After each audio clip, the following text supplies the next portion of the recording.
Heavenly Father, thank you just for allowing us to see another day. Thank you for allowing us another opportunity to get it right. Today, Heavenly Father, I beg for guidance, and I beg for your blessing over every ear, over every listener that is listening to this podcast right now, Lord God.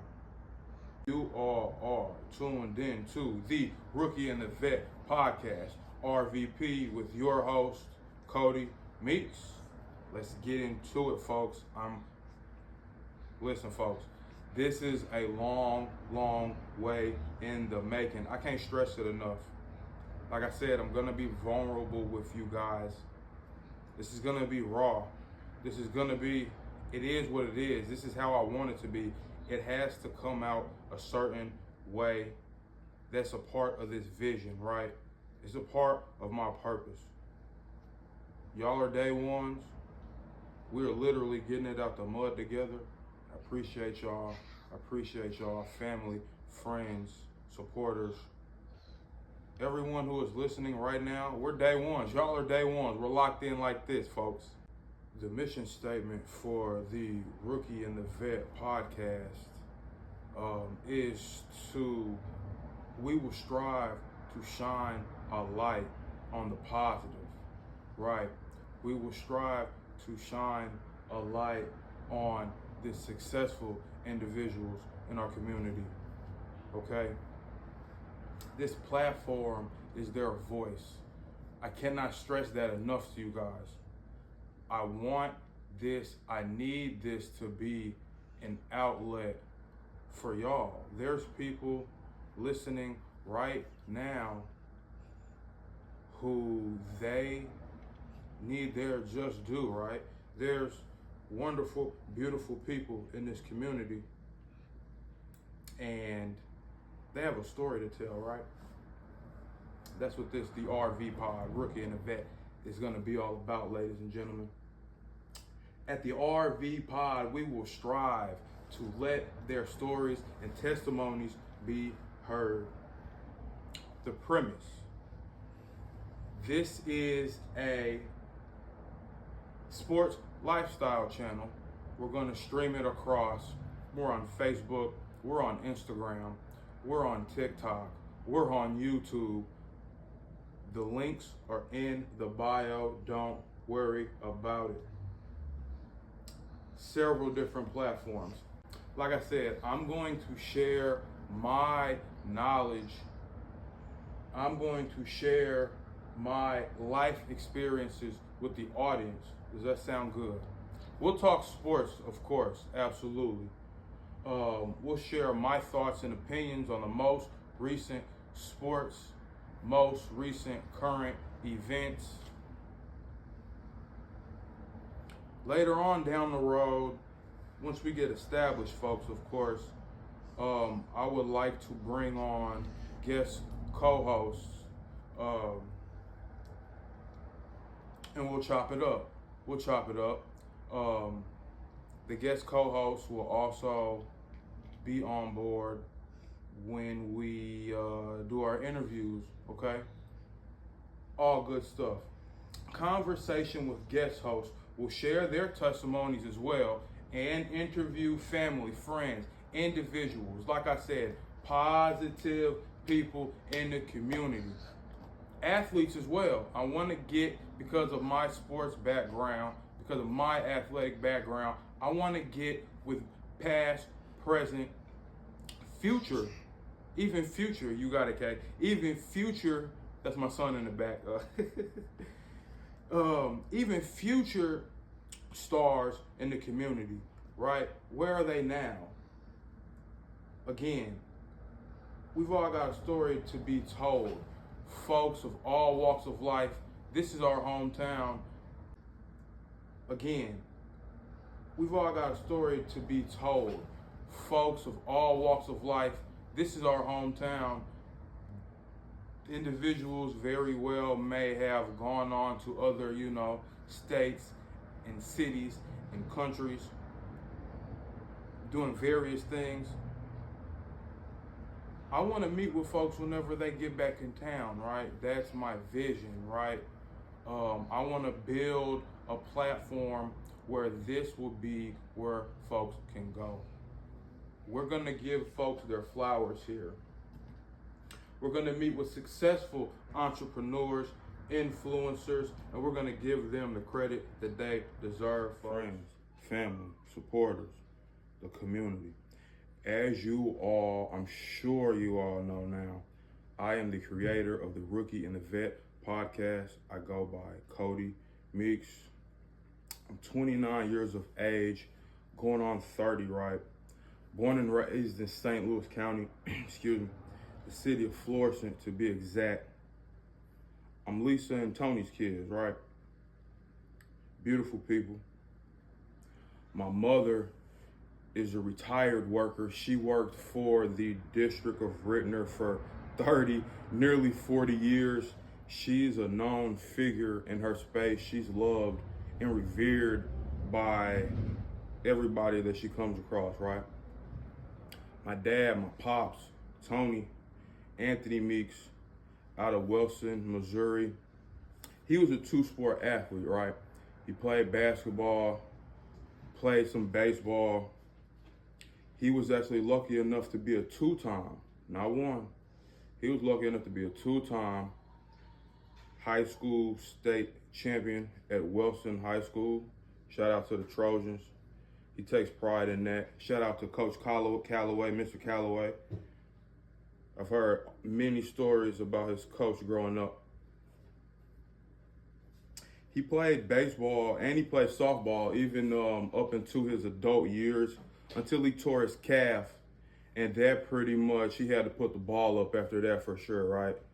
That happens with a lot of people, right? It seems like that's almost everybody's story. But even though he put the game away, right? He had to put away the game that he loved, that he fell in love with as a child. Same way I have, right? He still planted that seed in his children, right? Me and my sister, we still fell in love with sport in general, right? And it was like, man, growing up, I was decent. You know, don't get me wrong, especially when I was younger, like there was levels. I was always, you know, the best player or the second best, maybe third best player. You know, I could carry my own in whatever we was doing, right? I don't want to brag. I don't like to brag. I try not to be braggadocious. I want to be a humble guy. But, you know, I had it. I like to think I had it. I just didn't apply myself, you know, as much as I should have, you know. But my sister now, Miss Mallory Meeks, I'm sure the majority of you are already familiar with that name, Mallory Meeks. She was a superstar of the family, okay?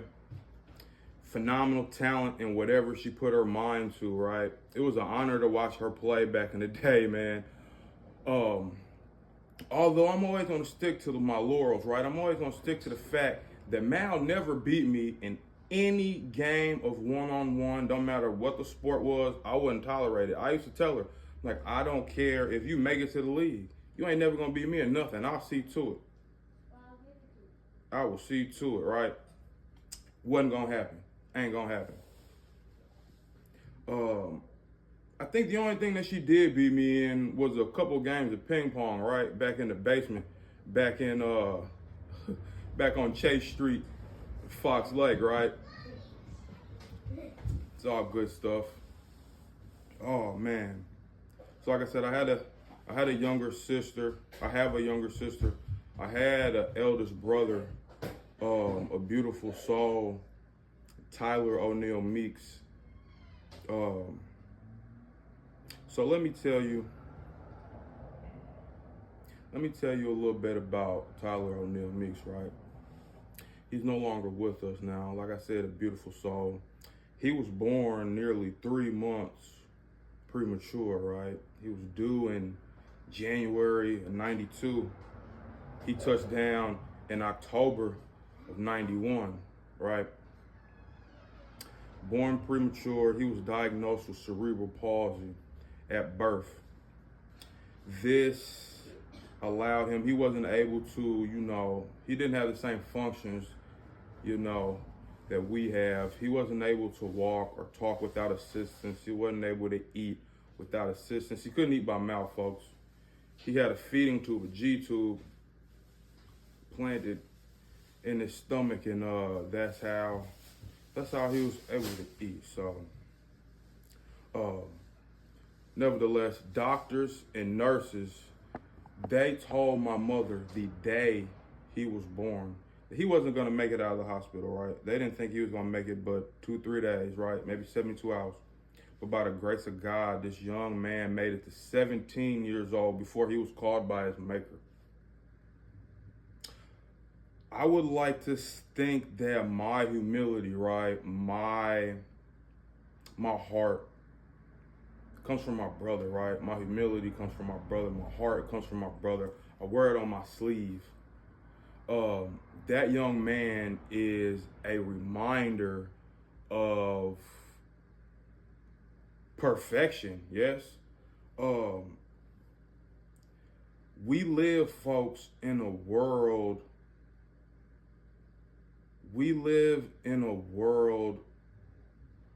that does have sinful nature, right? We take advantage of this world, but because of his disabilities, he saw the world through a different lens, right?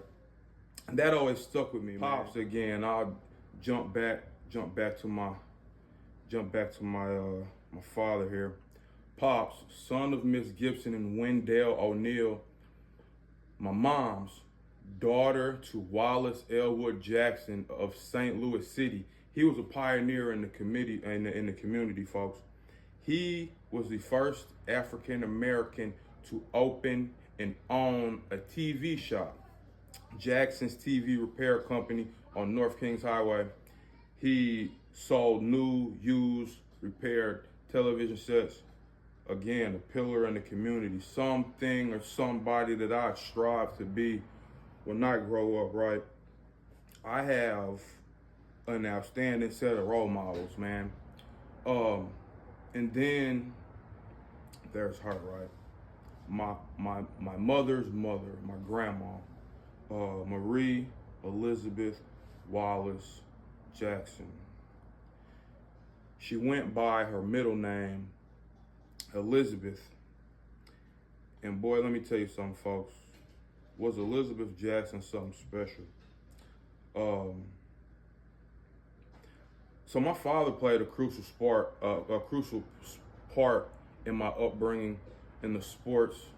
But interesting enough, it was actually my grandma, folks. It's my grandma that allowed me to fall in love with sports and baseball, to be specific. This woman was a diehard St. Louis Cardinals fan, right? She had season tickets for nearly 30, 40 years, all right? Almost every home game she attended. And I was lucky enough to tag along with her time and time again, man. I'll say from the time I could walk, from the time I could walk, 3-4 years old, maybe even younger than that, up until I was 16 when she passed away. I was able to go to like 20 home games a year, right? I was blessed. I was lucky. I was spoiled in that. I was like a regular at that old stadium, man, Busch Stadium too. Other season ticket holders, I'm talking about workers, like they honestly were familiar with me. Like they knew who I was. They knew I was Miss Jackson's grandson, right? And so me being at those games, soaking it all in, I just learned so much. And specifically, I became fascinated with stats, right? The statistics. By the time I was 6, 7, 8 years old, I had the ability to like read off not only the home team, the opposing team. I'm talking about the starter, all the way to the last guy on the bench in the dugout. I was able to I was almost like a computer. I could memorize folks' stats.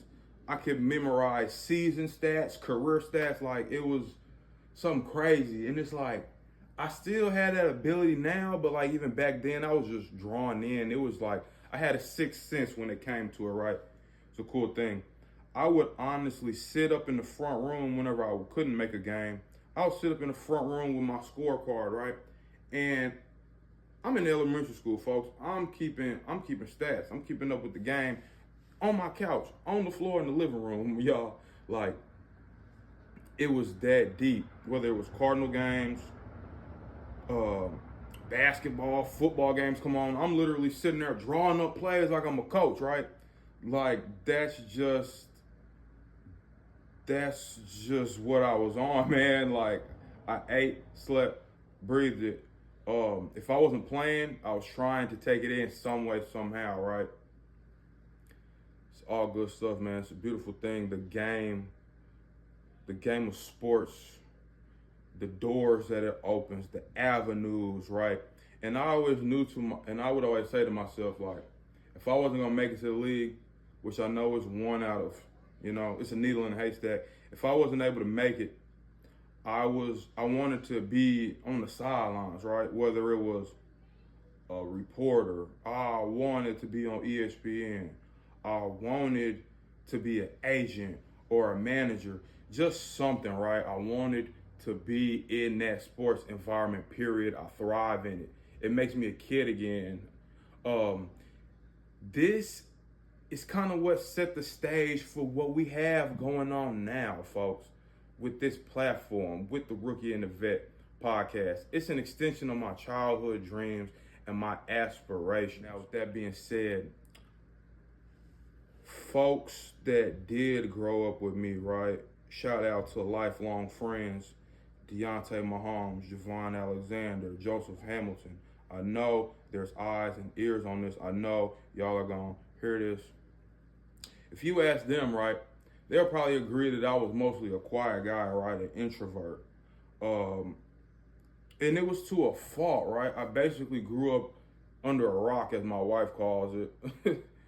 And I was always isolated, y'all. I was always,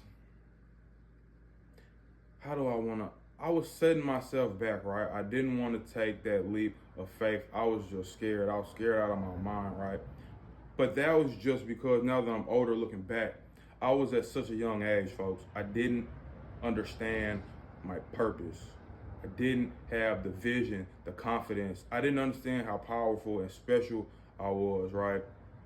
I would always down talk myself. I would always speak negative thoughts that kept me from reaching my full potential. It's taken me nearly 30 years and not a minute too soon that I've built the confidence to face my fears and to begin this journey with y'all. The family that I made consists of my everything. Mrs. Deja Meeks, she's a beautiful soul, beautiful person inside and out. We met at the age of 17, our senior year of high school. It was always fun, man. It was like a whirlwind, folks. It was like a roller coaster. Everything happened so fast, right? But I knew it didn't take too much time at all, folks. I knew it expeditiously, like I needed to bag this, right? I needed to bag that fine woman, okay? We dated for a couple years out of high school before we broke up, and that happens. Stuff happens. I had a lot of growing up to do. We weren't on the same page, right? She's always been, I'll give credit to her, folks. She's always been my voice of reason, whether I like it or not, right? So I had to sit down, man. We both had to sit down, man. We had a lot of growing to do, right? But after the longest year and a half of my life, right? She came back home for real this time, right? And I knew for sure I'm bagging it. And not only am I bagging it, I'm putting a ring on it, right? And then we had our first son in 2018, right? My firstborn. That's my ace. That's my boom coon, my go-to, Caden. He is such a reflection of the both of us, Deja and I. Such a blessing. So smart. And 3 years later, in 2021, I had my first daughter, little Cody with an I. Cody Araya Lynn Meeks. She's 3. She's going on 16, if y'all know. This little baby is the cutest thing you have ever seen. Folks, I have no shame in saying that I'm a blessed man, right? I'm a blessed man, a blessed dad, a blessed husband, right? Man. But folks, before I get out of here, I want to share my expectations for this podcast. I want to share my future for this platform. Like I said before, this is ground zero. This is day one. This ain't the end all be all. I'm so proud of myself, right? I'm just proud of myself that I made it as far as I have, right? Nothing is guaranteed. Nothing is given to you. You gotta work. You gotta put effort in to make something shake, folks. And the older I get, I'm starting to realize that more and more. Like, you have to have strong faith, right? You have to put your trust and your faith in a higher power. But you also down here on the ground, you still gotta put that effort in, man. Whether it makes you uncomfortable, you have to put yourself in uncomfortable situations for yourself to grow, right? And that's what I'm about in 2025, folks. That's what this platform, that's what this channel is about in 2025, folks. We're gonna grow together, folks. I want to take this platform as far as it'll take me, right? Farther than the eyes can see. I have a vision, but that is the beautiful thing about life. You have a vision, right? You think you can go so far. You don't even know. You have no idea. If you just put your faith in God, if you just put your faith in yourself, there's no limits to where this thing could take you, right? It could take us. I want to travel the world. I want to meet like-minded people. I want myself and my family to become pillars in the community. We want to be game changers, folks. It's never too late. We got off to a late start, but we about to build traction, right?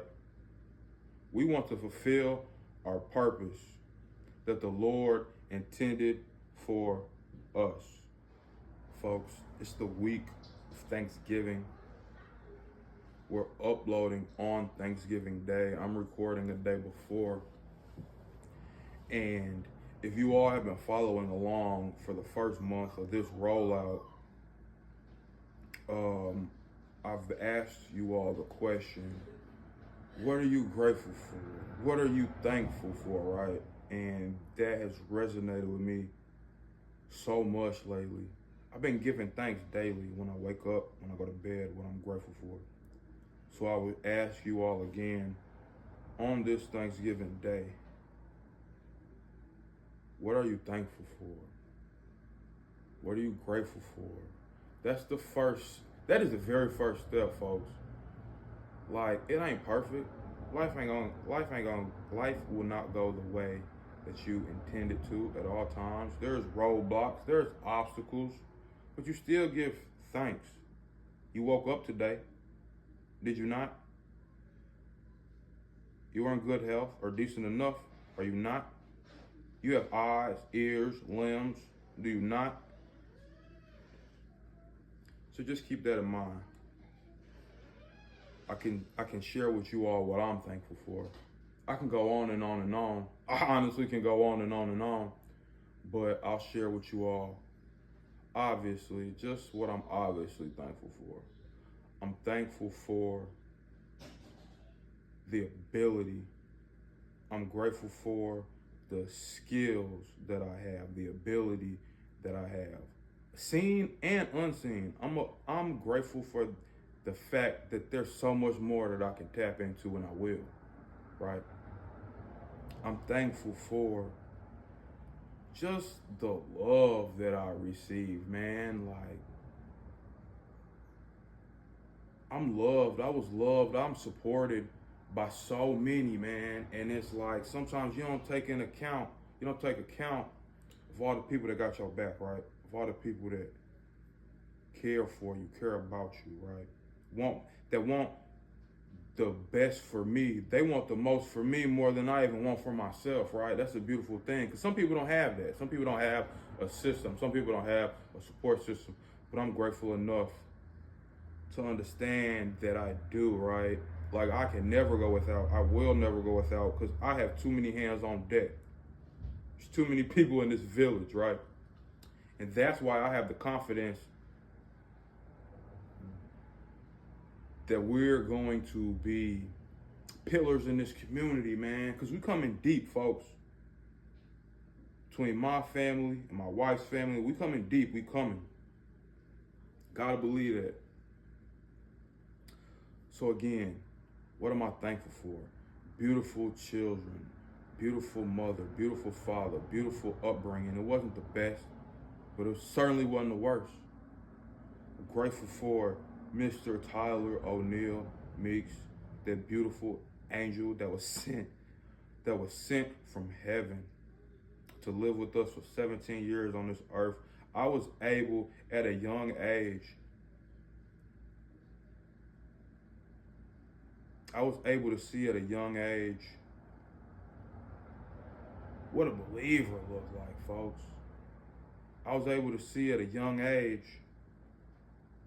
what an angel looked like, what one of God's children looked like, right? So I always knew. I knew that there was levels to this. I knew that there was right from wrong. That seed was always planted. I'm grateful for my father for planting that seed in us, man. He took us to church, man, every Sunday that we were with him. We went to Bible study on Tuesday, Wednesday, Thursday, whatever day it was. Long car rides where he would just read us the scripture. Long car rides where we would sit and listen to Dr. Charles Stanley, who I still listen to this day, 20, 25 years later, right? I'm just grateful. I'm grateful for my upbringing. I'm grateful for the seeds that was planted at a young age. I didn't realize what it was doing. I didn't realize what I was doing, where I was. I'm just grateful, y'all. I'm grateful. I'm thankful. His sovereign mercy. I'm grateful for the opportunity day in, day out to get it right. On this Thanksgiving Day, give thanks. What are you grateful for? We've got gratefulness. We've got thankfulness. We've got love. We've got positivity. We've got a great slate coming up for 2025, folks. Get in tune. Like I said, this is ground zero. This is just the beginning. This ain't the end all be all. We're going to take this thing as far as it can go. We're going to pull up. We're going to pull up to events in the city, sports, and community. We're going to build this up, folks. Y'all going to hear about us. You've got all that good stuff.